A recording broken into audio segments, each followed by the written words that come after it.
Hi friends, welcome to Jnanabindu YouTube channel. ಈ ಒಂದು ವಿಡಿಯೋದಲ್ಲಿ ಭಾರತ ಸರ್ಕಾರವು ರೈತರ ಆರ್ಥಿಕ ಸಹಾಯಕ್ಕಾಗಿ ಆರಂಭಿಸಿದಂತಹ ಪ್ರಧಾನಮಂತ್ರಿ ಕಿಸಾನ್ ಯೋಜನೆಯ ಬಗ್ಗೆ ಸಂಪೂರ್ಣವಾಗಿ ತಿಳಿದುಕೊಳ್ತಾ ಹೋಗೋಣ. ಈ ಒಂದು ಯೋಜನೆ ಅಡಿಯಲ್ಲಿ ಪ್ರತಿಯೊಬ್ಬ ರೈತರಿಗೂ ಕೂಡ 6,000 ರೂಪಾಯಿಗಳನ್ನು ವಾರ್ಷಿಕವಾಗಿ 3 ಕಂತುಗಳಲ್ಲಿ ನೇರವಾಗಿ ಅವರ ಒಂದು ಬ್ಯಾಂಕ್ ಅಕೌಂಟ್ಗೆ ಜಮಾ ಮಾಡಲಾಗುತ್ತದೆ.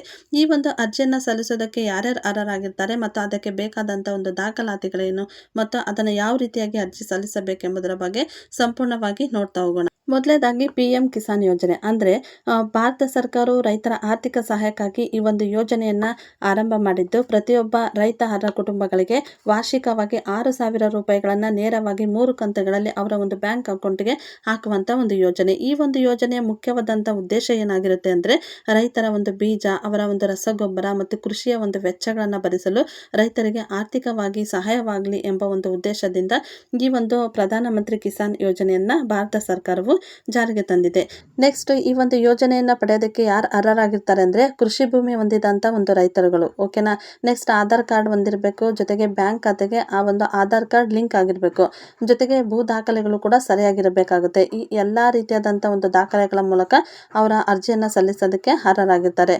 ನೆಕ್ಸ್ಟ್, ಈ ಒಂದು ಯೋಜನೆಗೆ ಅರ್ಜಿಯನ್ನು ಸಲ್ಲಿಸಬೇಕಾದ್ರೆ ಏನೇನು ದಾಖಲಾತಿಗಳಿರಬೇಕಂತಂದಿದ್ರೆ, ಮೊದಲನೇದಾಗಿ ಆಧಾರ್ ಕಾರ್ಡ್ ಇರಬೇಕಾಗುತ್ತೆ. Next, bank passbook. Next, mobile ಸಂಖ್ಯೆ ಇರಬೇಕಾಗುತ್ತೆ, ಯಾಕಂದರೆ OTP ಬರುತ್ತೆ. ನೆಕ್ಸ್ಟ್, ಭೂ ದಾಖಲೆಗಳಿರಬೇಕು. ನೆಕ್ಸ್ಟ್ ಪಾಸ್ಪೋರ್ಟ್ ಸೈಜ್ನ ಒಂದು ಫೋಟೋ ಇರಬೇಕಾಗುತ್ತೆ. ನೆಕ್ಸ್ಟ್, ಕಂಪಲ್ಸರಿಯಾಗಿ ಏನಾಗಿರ್ಬೇಕಂದ್ರೆ, PM ಕಿಸಾನ್ ಯೋಜನೆ ಒಂದು ಹಣವನ್ನು ಪಡಿಬೇಕಾದ್ರೆ ಕಂಪಲ್ಸರಿಯಾಗಿ ಈ KYCಯನ್ನು ಪೂರ್ಣಗೊಳಿಸಬೇಕು.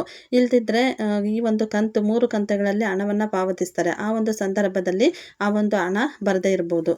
ಆದ್ದರಿಂದ ಈ KYCಯನ್ನು ಕಂಪಲ್ಸರಿಯಾಗಿ ಮಾಡಿ ಈ ಒಂದು ಅಪ್ಲಿಕೇಶನನ್ನು ಹಾಕಬೇಕಾಗುತ್ತೆ. 2026ನೇ ಸಾಲಿನ ಈ ಪ್ರಧಾನಮಂತ್ರಿ ಕಿಸಾನ್ ಯೋಜನೆಯ ಬಗ್ಗೆ ನೋಡೋದಾದರೆ, ವಾರ್ಷಿಕವಾಗಿ ಪ್ರತಿಯೊಬ್ಬ ರೈತರಿಗೂ ಕೂಡ 6,000 ರೂಪಾಯಿಗಳನ್ನು ಅವರ ಅಕೌಂಟ್ಗೆ ಜಮಾ ಮಾಡಲಾಗುತ್ತೆ. ಪ್ರತಿ ಕಂತಿಗೆ ಅಂದರೆ 3 ಕಂತುಗಳಲ್ಲಿ ಅಮೌಂಟ್ ನೀಡಲಾಗುತ್ತೆ.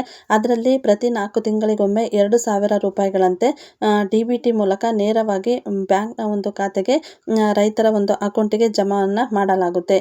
ಇನ್ನು ಈ ಒಂದು ಅಪ್ಲಿಕೇಶನನ್ನು ಆಲ್ರೆಡಿ ಹಾಕಿ ಅದರ ಒಂದು ಬೆನಿಫಿಟನ್ನು ಪಡೆಯುವಂಥವರು ಇದರ ಬಗ್ಗೆ ಯಾವ ರೀತಿಯಾಗಿ ಮಾಹಿತಿಯನ್ನು ಚೆಕ್ ಮಾಡ್ಬೋದು ಅಂತಂದೇಳಿದರೆ, ಮೊದಲನೇದಾಗಿ ಪ್ರಧಾನಮಂತ್ರಿ ಕಿಸಾನ್ ಅಧಿಕೃತವಾದಂಥ ಒಂದು ವೆಬ್ಸೈಟ್ಗೆ ಹೋಗಬೇಕು ಗೂಗಲಲ್ಲಿ. ಓಕೆನಾ.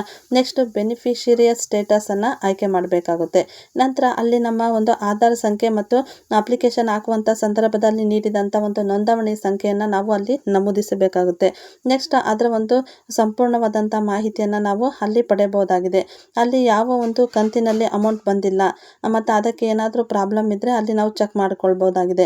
ಓಕೆ ಫ್ರೆಂಡ್ಸ್, ಈ ಒಂದು ಯೋಜನೆಗೆ ಹೊಸದಾಗಿ ನೀವೇನಾದರೂ ಅಪ್ಲಿಕೇಶನ್ ಹಾಕಬೇಕಂತಂದಿದ್ರೆ ಹತ್ತಿರವಿರುವಂಥ ಒಂದು ಸೈಬರ್ ಸೆಂಟರ್ಗಳಿಗೆ, ಇಲ್ಲವೇ ಗ್ರಾಮ 1 ಇಲ್ಲವೇ ಕರ್ನಾಟಕ 1ಗಳಿಗೆ ಭೇಟಿ ನೀಡಿ ಈ ಒಂದು ಅಪ್ಲಿಕೇಶನನ್ನು ಅಪ್ಲೈ ಮಾಡಿ ಅದರ ಒಂದು ಲಾಭವನ್ನು ಪಡೆಯಿರಿ. ಒಂದು ಮಾಹಿತಿ ನಿಮಗೆ ಇಷ್ಟ ಆದರೆ ಇದೇ ರೀತಿಯಾಗಿ ಸರ್ಕಾರಿ ಸೌಲಭ್ಯಗಳು ಮತ್ತು ಎಜುಕೇಷನ್ ರಿಲೇಟೆಡ್ ಇನ್ಫಾರ್ಮೇಷನ್ ಬೇಕಾದರೆ ನಮ್ಮ ಈ ಒಂದು ಜ್ಞಾನಬಿಂದು ಯೂಟ್ಯೂಬ್ ಚಾನಲನ್ನು ಸಬ್ಸ್ಕ್ರೈಬ್ ಮಾಡಿ, ಈ ಒಂದು ವಿಡಿಯೋನ ಲೈಕ್ ಮಾಡಿ ಮತ್ತು ಶೇರ್ ಮಾಡಿ. Thank you.